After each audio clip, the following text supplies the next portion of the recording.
The summons arrived on a Tuesday, an unwelcome disruption to Marcus's meticulously ordered existence. He was a historian, a meticulous archivist of forgotten facts, and his life ran with the precision of a well-oiled chronometer. His apartment, a collection of stacked monographs and cross-referenced index cards, reflected this dedication.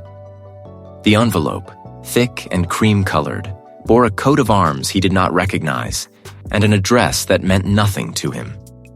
He opened it with a sigh, already anticipating a distant relative's estate sale or an academic solicitation. Instead, the letter from a solicitor detailed an inheritance. Blackwood Manor. Marcus blinked, the name echoing with a faint, almost imperceptible resonance from some half-remembered local legend, dismissed long ago as provincial folklore. The solicitor's prose was dry, formal, outlining distant familial connections that Marcus had never bothered to trace, ending with an invitation to inspect the property and finalize the transfer. Blackwood Manor. The words settled in the quiet of his study, heavy and unexpected. Marcus considered himself a man of logic, a staunch opponent of sentimentality and superstition. He had spent his career dissecting the past, separating fact from embellished narrative. The idea of a dark reputation or local legends attached to a property held no sway over him. Such things were the province of the uneducated, a quaint anachronism. Yet, the sheer unexpectedness of the inheritance piqued his professional curiosity.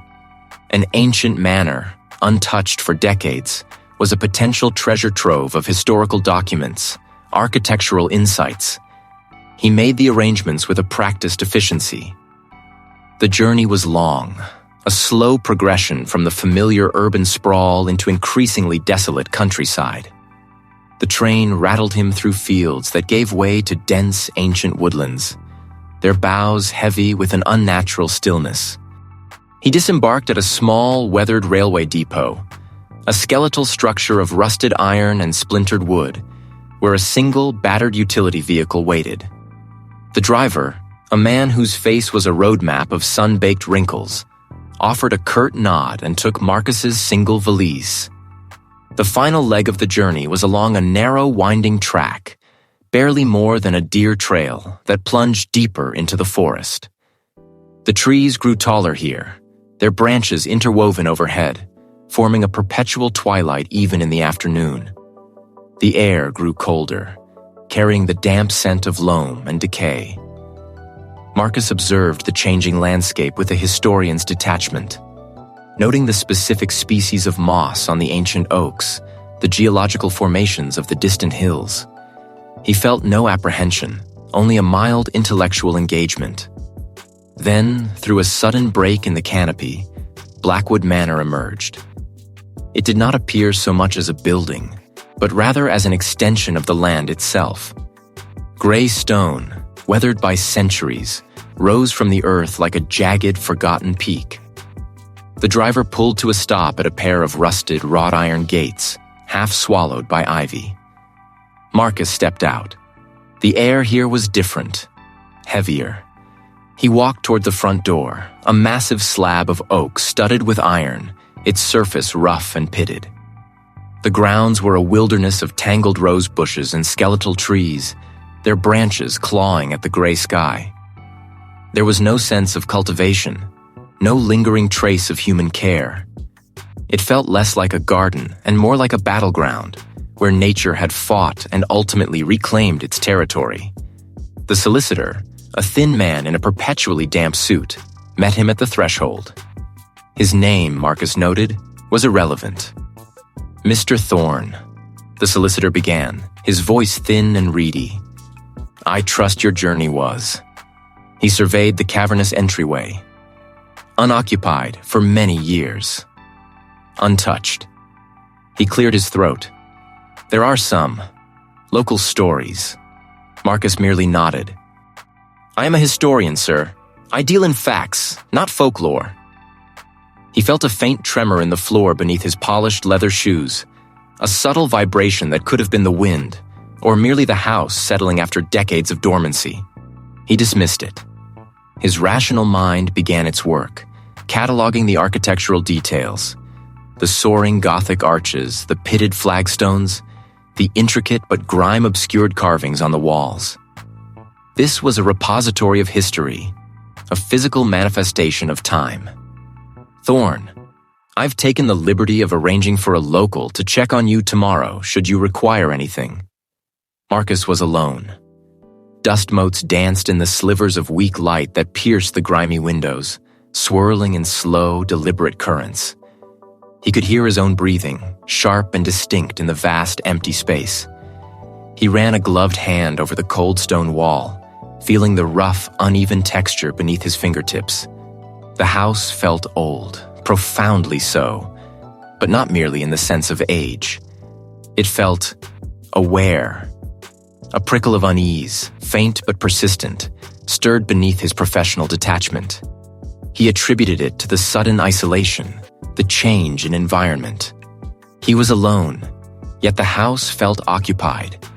The move was an exercise in logistical precision, a task Marcus approached with his characteristic methodical rigor.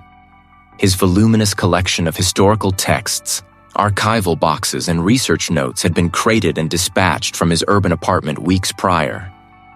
He oversaw the transfer himself, directing the two burly porters with a series of precise gestures and clipped instructions. The manor's long, winding driveway was unsuitable for the larger transport vehicles, necessitating a shuttle of smaller vans. Marcus watched each box, each carefully labeled container, disappear into the manor's cavernous maw, his determination a rigid mask against the inherent chaos of relocation. The sheer volume of his life's work, compressed into hundreds of cubic feet, now filled a significant portion of the manor's ground floor, awaiting his meticulous hand. He selected a room adjacent to what appeared to be the original library. It was smaller, less grand, but offered a substantial wall of built-in shelving and a large north-facing window that promised a steady, diffused light. The air was cool, carrying a faint, earthy aroma, like old paper and forgotten wood. His first task was to establish order. He began with the most critical reference works, the heavy tomes of local history and architectural surveys. As he wrestled a particularly dense volume onto a shelf, a sudden, piercing chill swept through the room, raising gooseflesh on his arms. It was a localized cold, distinct from the general coolness of the old house, as if an unseen door had momentarily opened onto a winter landscape. Marcus paused, his breath momentarily visible in the air. Hours bled into one another. Marcus worked with an almost obsessive focus, unwrapping books from their protective coverings, arranging them by period and subject. The rhythmic rustle of packing paper, the soft thud of volumes settling onto wood, were the only sounds for a long while. He straightened, his head cocked, listening intently. Nothing. Only the faint, creaking protest of old timber settling. He shook his head, a wry smile touching his lips. Imagination, he thought, or perhaps the pipes. The manor was old, undoubtedly possessed a labyrinthine network of ancient plumbing. The mind, he knew, was adept at creating patterns from noise. By late afternoon, a substantial portion of his primary research materials had found their temporary home on the shelves. His fingers met empty air. He frowned, scanning the surrounding shelves. There it was, not on the second shelf, but the fourth, tucked between two volumes on heraldry.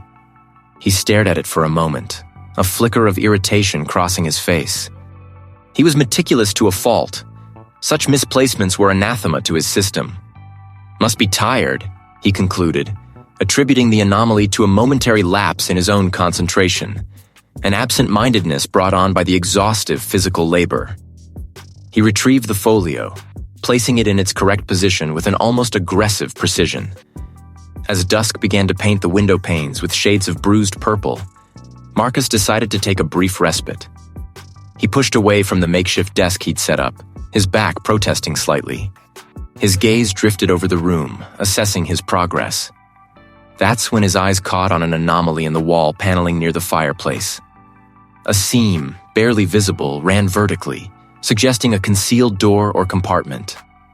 Driven by a historian's innate curiosity, He ran a hand along it. A section of the paneling swung inward, revealing a shallow, narrow cavity. Inside, nestled amongst a layer of fine, undisturbed dust, lay a stack of leather-bound journals and a bundle of yellowed letters, tied with a brittle silk ribbon. Their discovery sent a jolt of something akin to excitement through Marcus. This was precisely the kind of forgotten detail he lived for. He carefully extracted them, the leather cool and dry against his fingertips. The first journal, its cover embossed with a faded, unreadable crest, fell open to a random page. The script was elegant, spidery, and distinctly archaic. Marcus's eyes quickly scanned the page. The house watches. It knows my thoughts, twists them to its own design. The clarity, it slips. Days become weeks. The memories, not mine. He warns me, but the warnings blur like ink in water. The struggle, it drains me. The old ways, the old stories. They are not superstitions. He picked up another journal, then a letter. The fragments he read spoke of a pervasive unease, of a sense of being observed, of a battle for one's own mind against an unseen adversary. One entry, dated nearly a century prior, simply stated, "It feeds. It always feeds." He sat back in the dusty armchair, the journals spread across his lap. Historical documents, certainly. Evidence of psychological deterioration in previous inhabitants, most likely. He was no longer merely a historian cataloging the past. He was now a silent witness to a history that seemed to be actively, subtly reaching out. The journals lay open, their brittle pages exhaling the scent of aged paper and dormant dust. Marcus sat in the armchair, the worn velvet abrading his skin through his trousers. Each entry, penned by a different hand across centuries, echoed a similar descent. Not into simple madness, he now mused, but into something far more insidious, a slow erosion of self that seemed intrinsically linked to the manor. A faint scuff sounded from the hallway, like a shoe dragging across flagstones. Marcus paused, his gaze lifting from the script. The house was old, he reminded himself, full of settling timbers and drafts. He attributed the noise to the building's natural creaks, a settling of ancient bones. He returned to the journals, his finger tracing a passage detailing a previous resident's increasing difficulty in distinguishing memory from present experience. Minutes later, a whisper, indistinct and fleeting, brushed against his ear. It was barely a sound, more a sensation of disturbed air, like a breath exhaled close by. He jerked his head, scanning the shadowed corners of the study. Nothing. Only the heavy oak furniture and the towering bookshelves, their contents silent witnesses. His pulse quickened, a slight tremor in his hand as he picked up a fresh journal. He dismissed it as fatigue, a trick of the mind after hours of intense focus. Yet the disturbances persisted. He spun around, but the space was empty, bathed in the pale, anemic light filtering through the tall windows. His eyes narrowed. Sleep offered no respite. When he finally drifted into slumber, it was a restless, shallow affair, punctuated by vivid, disorienting nightmares. He found himself trapped in a labyrinth of dimly lit corridors, the walls themselves seemingly breathing, pulsing with a faint, internal light. He saw figures, translucent and indistinct, moving with a desperate urgency, their faces blurred, their movements jerky and unsettling. He was repeating a single desperate phrase, barely audible above the din. The last train. Driven by a nascent unease he refused to name as fear, Marcus spent the following days immersed deeper in the manor's archives. He unearthed more journals, old letters, and even a tattered local newspaper clipping from the late 19th century. A disturbing pattern began to emerge, stark and undeniable. There was the account of the proprietor, his last entry simply stating, "It knows my thoughts." Then, the diary of the governess, Miss Eleanor Vance, who ruled a tragic fall down the grand staircase. Marcus found a mention of a local merchant, a Mr. Silas Thorne, who had inherited the manor in the 1700s.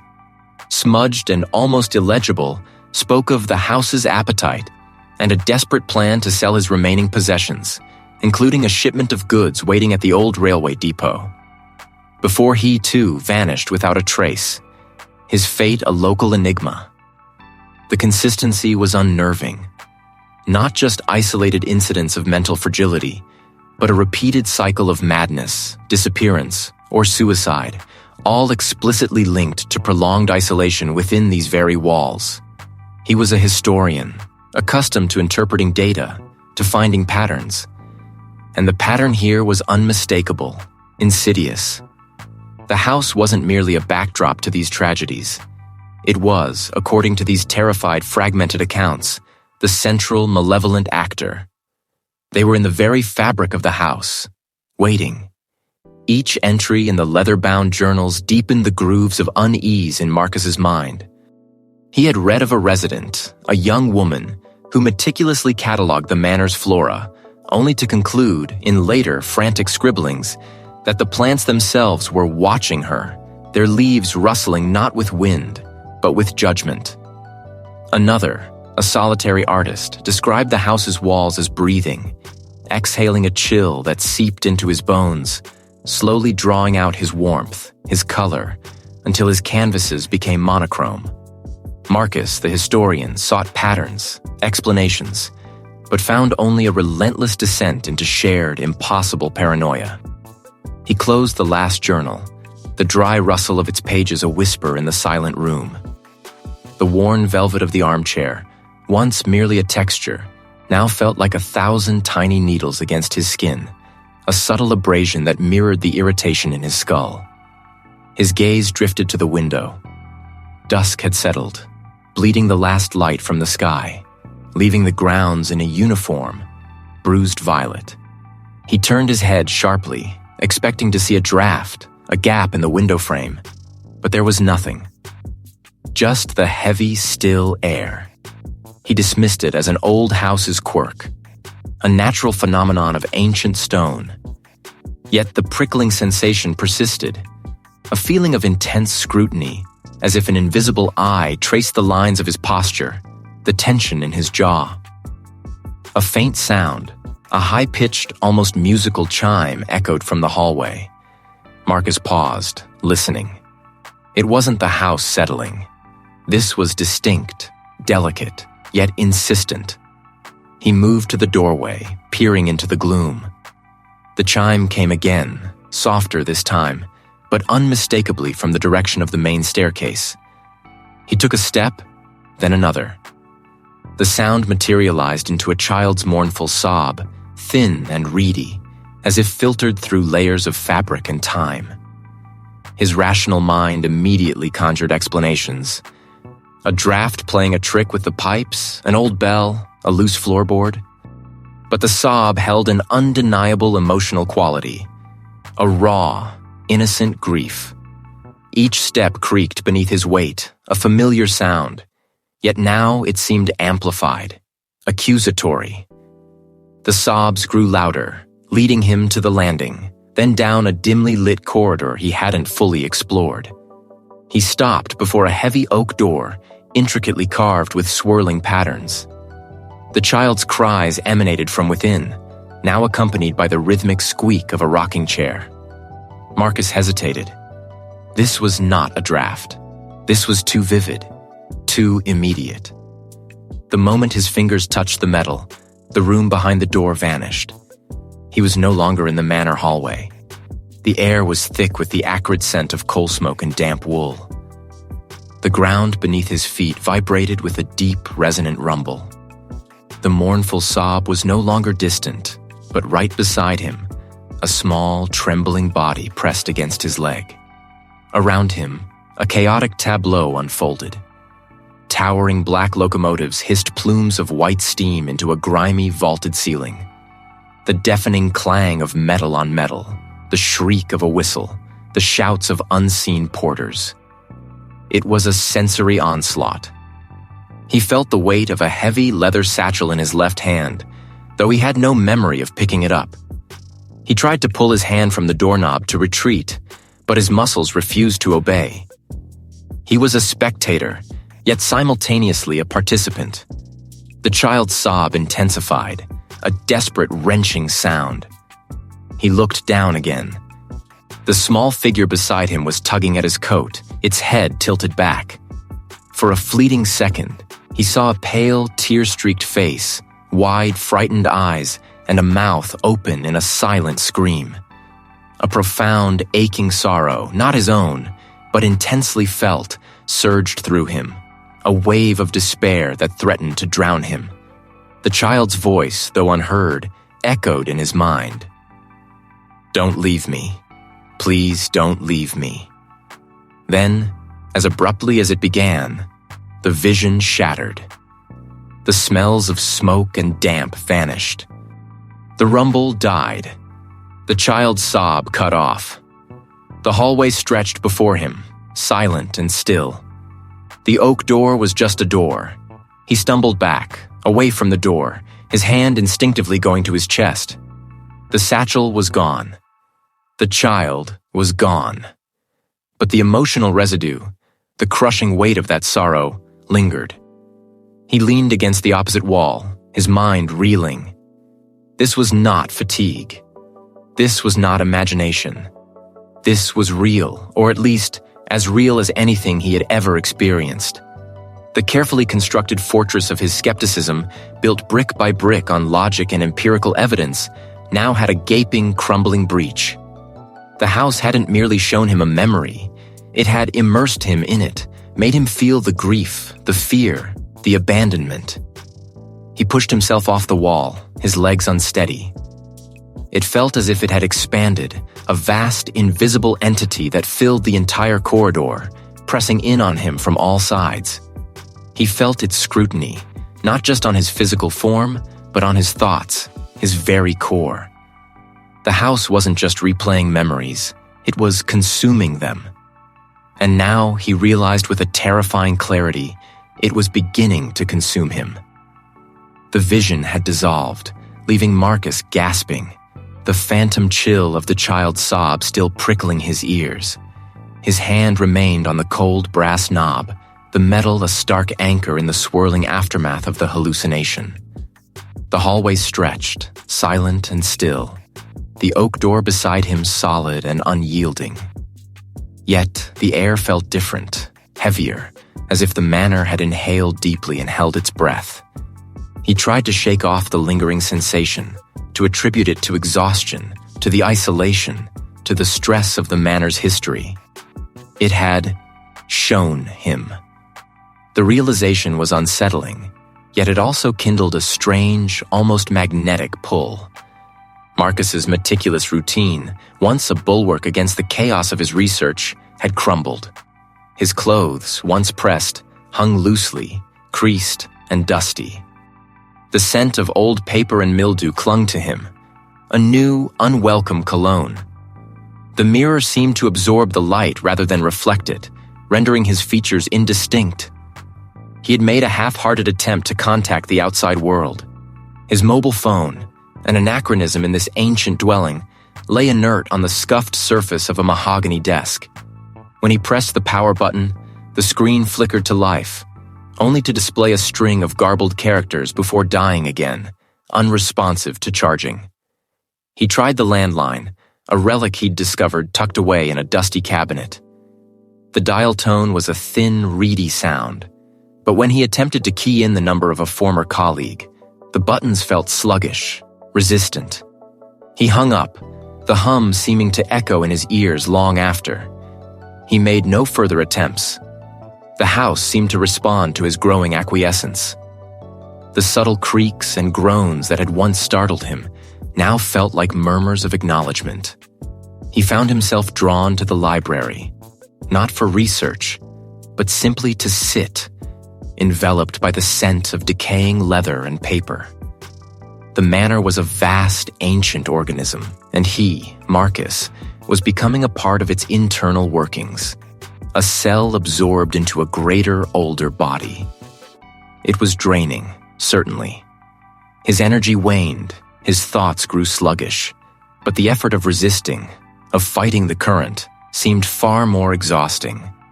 He needed to send a package, a small, inconsequential parcel of old research notes he had promised a student months ago. It was a flimsy excuse, a desperate grasp at the threads of his former life, but it propelled him towards the door. The sunlight was a harsh glare after the manor's perpetual twilight. He squinted, feeling a profound disorientation, as if he had emerged from a deep dive into an unfamiliar ocean.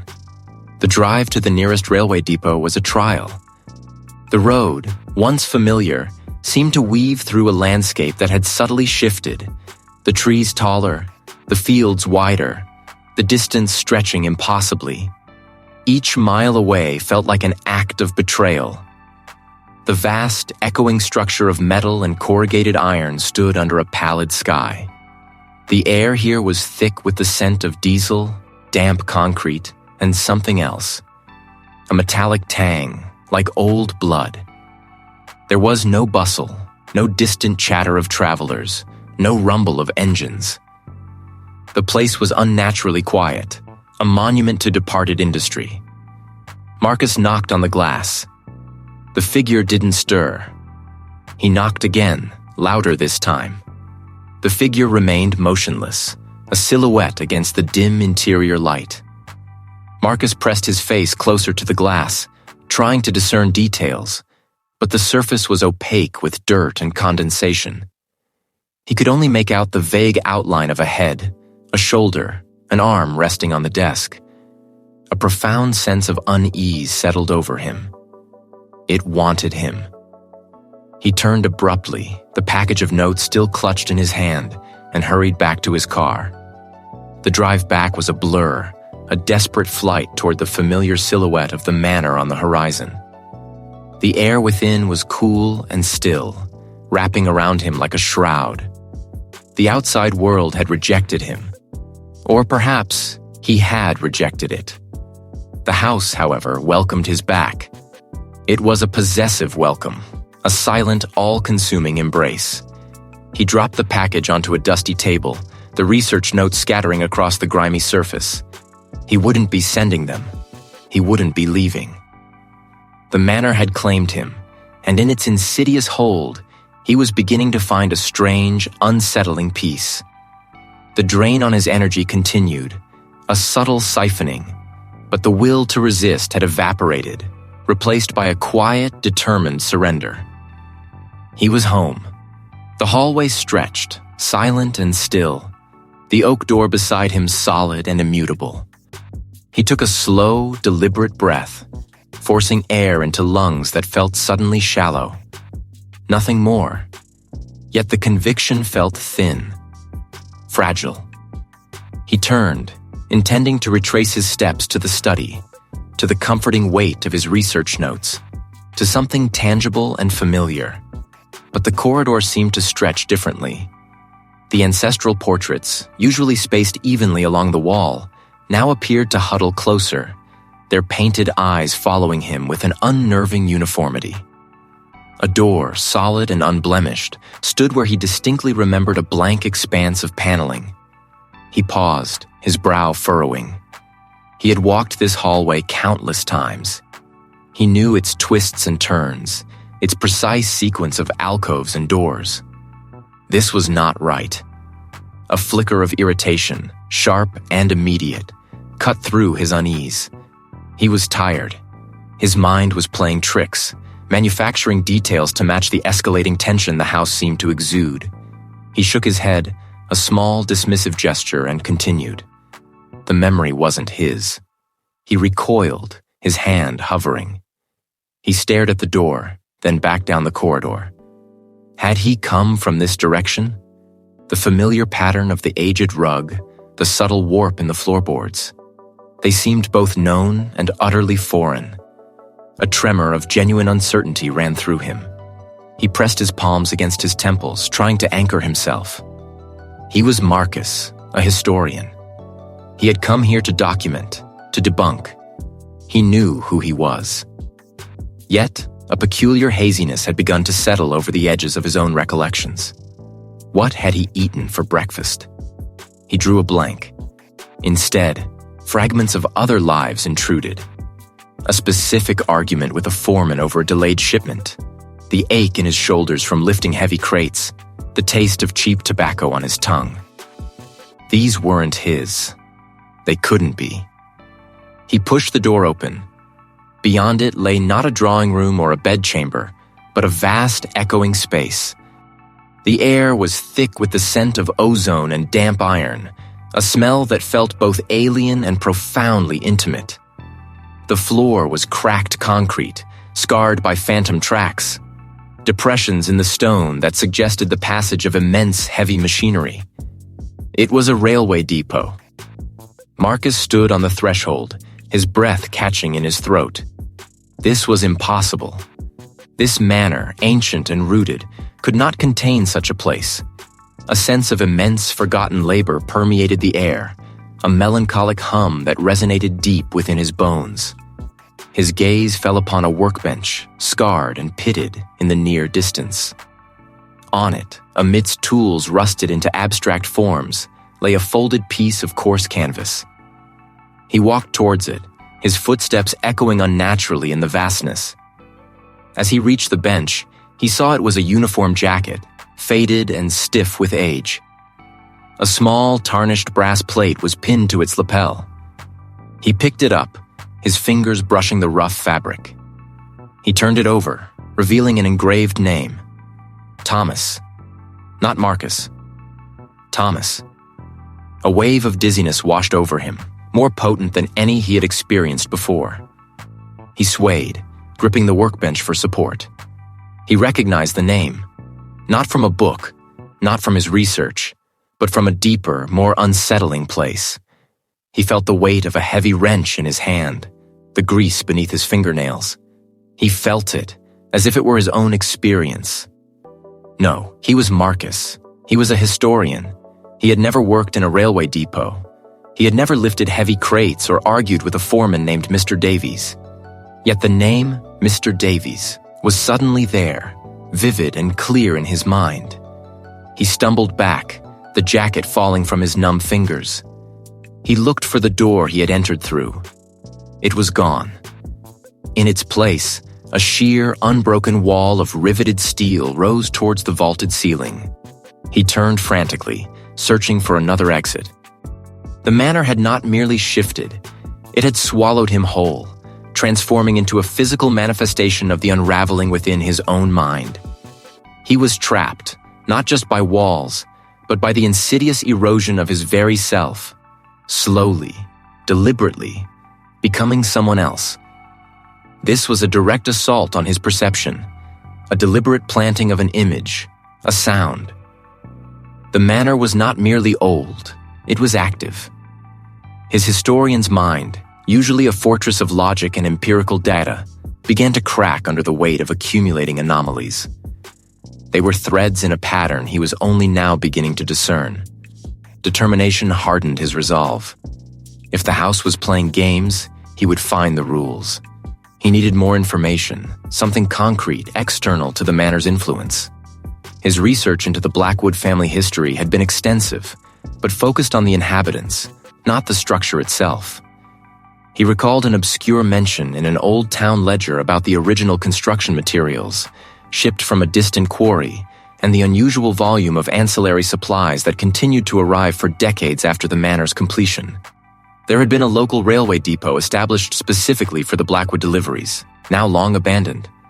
It was a long shot, but a tangible lead.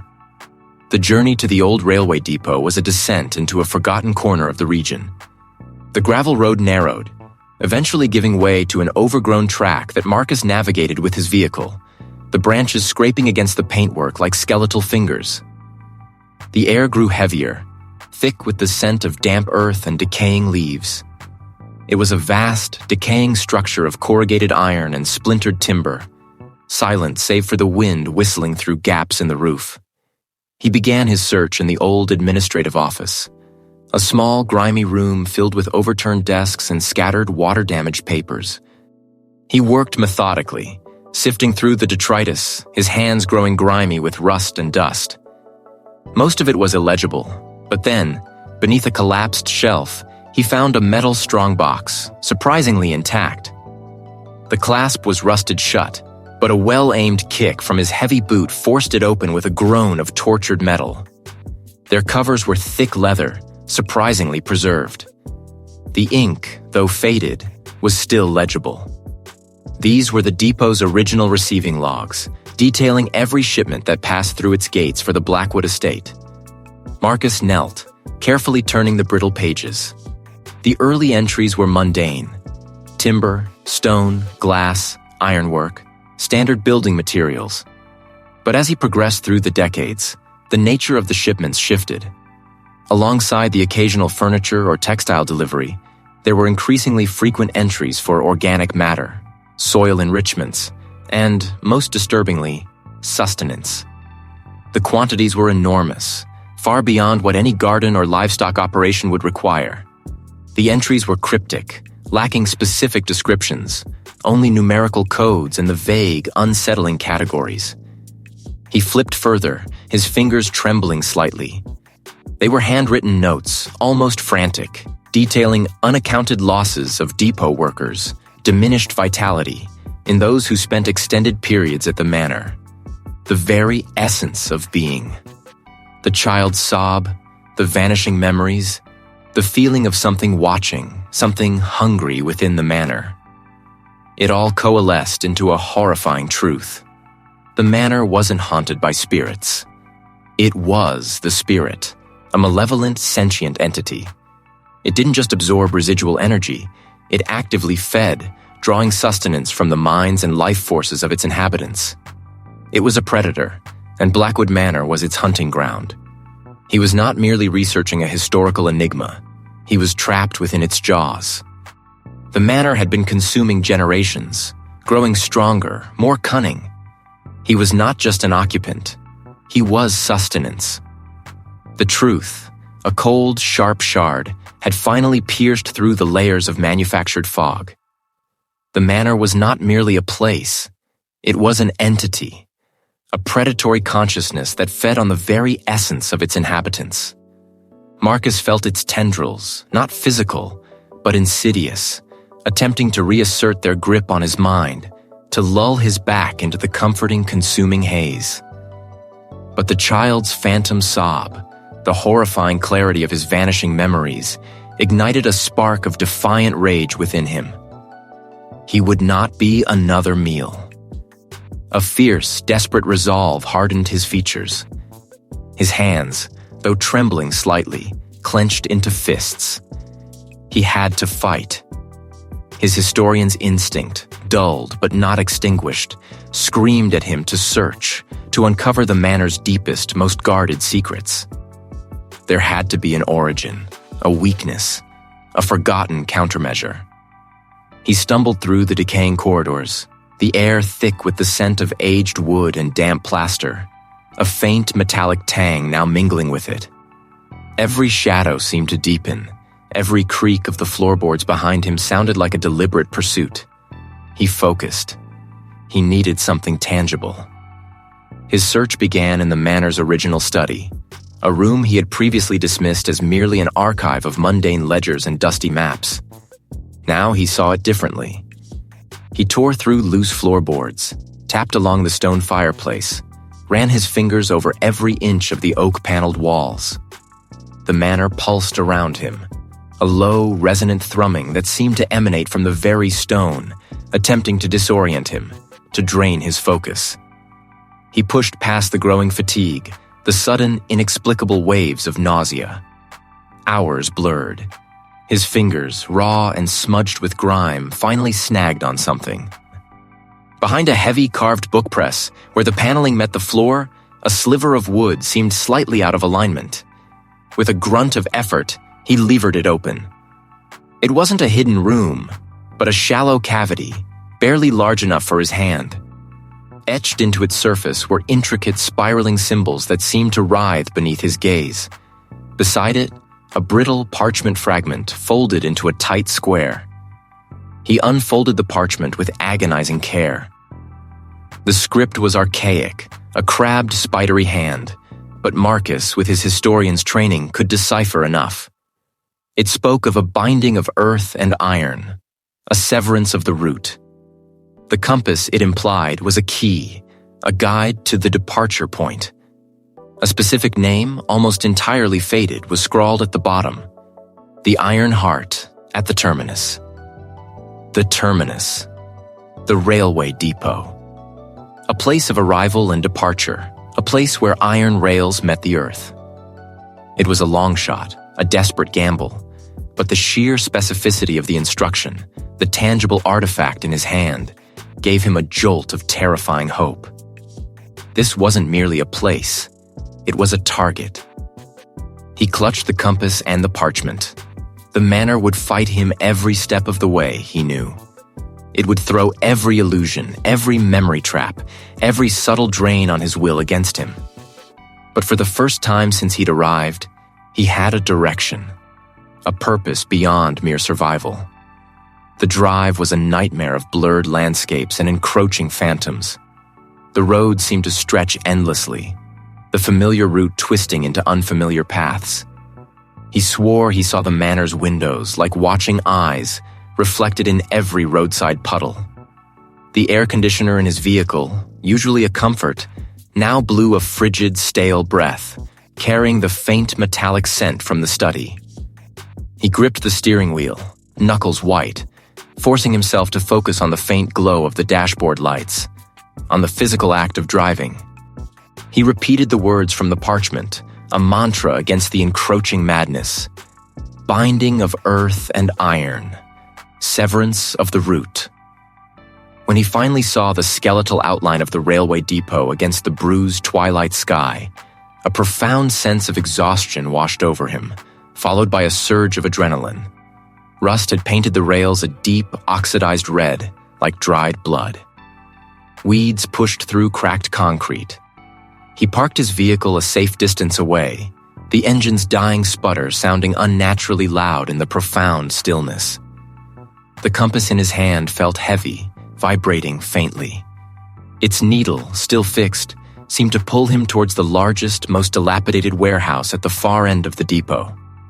Broken windows offered slivers of the fading light, illuminating motes of dust dancing in the air. Rusting machinery, long abandoned, stood like skeletal beasts.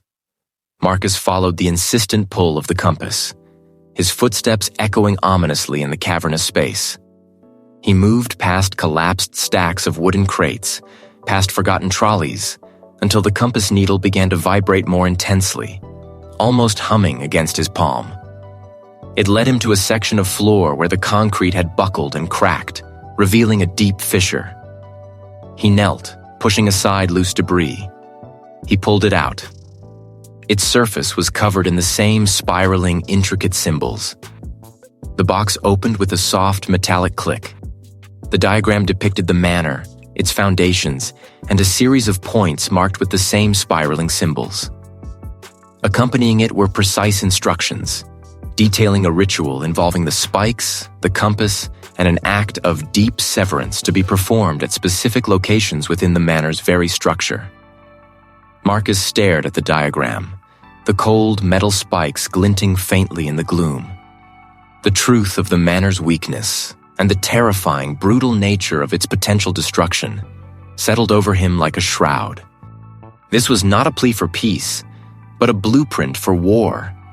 He had found his weapon, his chance, but the cost, he realized with a sickening lurch, would be immense.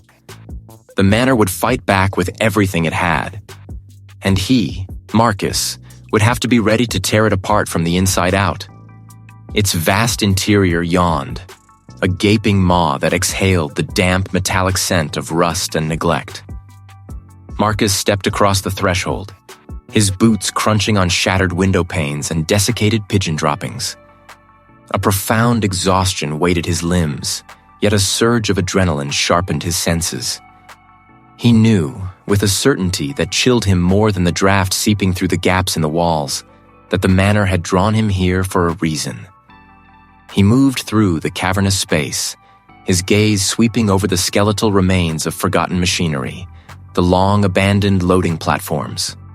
The air hung heavy, thick with the silence of disuse, broken only by the scuttle of unseen vermin. A faded, water-stained map of the local rail lines clung precariously to a crumbling brick pillar. Its annotations, scrawled in an archaic hand, pinpointed the manor's location, not as a destination for goods, but as a terminus for something else. The house had been feeding for centuries. A sudden, sharp clang echoed from the far end of the depot, the sound of metal striking metal. He strained his ears, but only the drone of the wind through broken panes answered. He pressed on, his flashlight beam cutting through the gloom, until it landed on a stack of grimy, bound ledgers tucked beneath a collapsed section of roof. He pulled one free. Its leather cover cracked, releasing a faint, musty odor. The manor consumed. This was not a metaphor. This was a record. The return journey to the manor was a blur of heightened anxiety. He pushed through the front door, the heavy oak groaning on its hinges, and the sound of it slamming shut behind him was not a trick of the wind. The latch clicked into place with a definitive metallic snap. Marcus spun around, his hand flying to the knob. It was locked.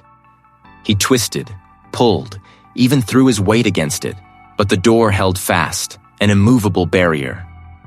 The house had sealed him in. He was no longer simply observing the manor's influence. He was directly experiencing its retaliation.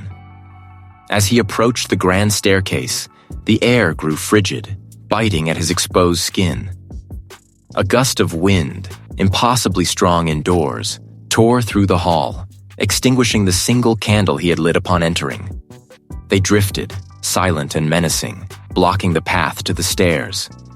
One, taller than the rest, raised an arm, its hand a blurred, elongated claw that seemed to reach for him. Marcus instinctively recoiled, a gasp tearing from his throat. This was not a vision to be dismissed. This was an active impediment. He knew this passage. It led to the servants' quarters, a back way to the upper floors. But as he ran, the familiar hallway warped.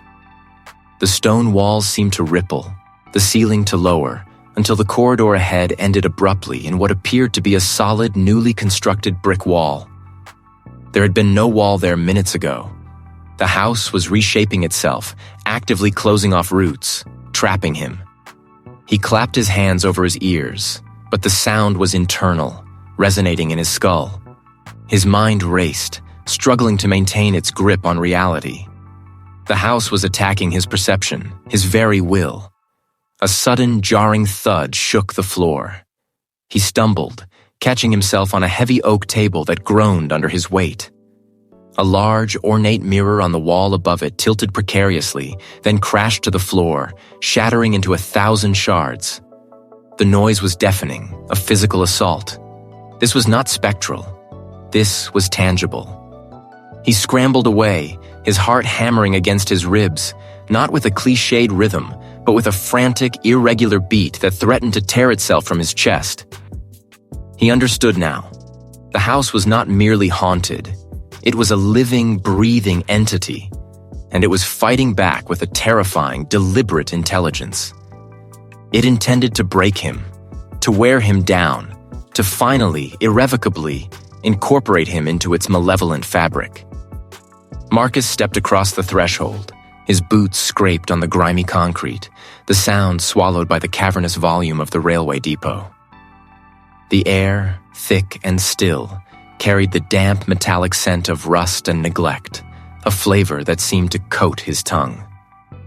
He gripped the heavy canvas bag slung over his shoulder, its contents a desperate gamble. It felt like a dormant engine, vast and ancient, stirring from a long slumber. Marcus advanced, his determination a brittle shield against the creeping unease. Each step resonated, a lonely echo in the immensity. Overhead, the remaining panes of glass in the ceiling, webbed with cracks, reflected the last vestiges of the dying light in fractured patterns, like the shattered memories of a forgotten dream. He moved toward the center, where he remembered a raised platform, once used for loading cargo. It was here, his research suggested, that the energies of the house converged. Not a physical core, he understood now, but a nexus, a vast collection point for what the house consumed. The manor was merely the mouth, the depot, the stomach. As he neared the platform, the hum intensified, vibrating in his teeth, a low thrum that seemed to emanate from the very structure of the building.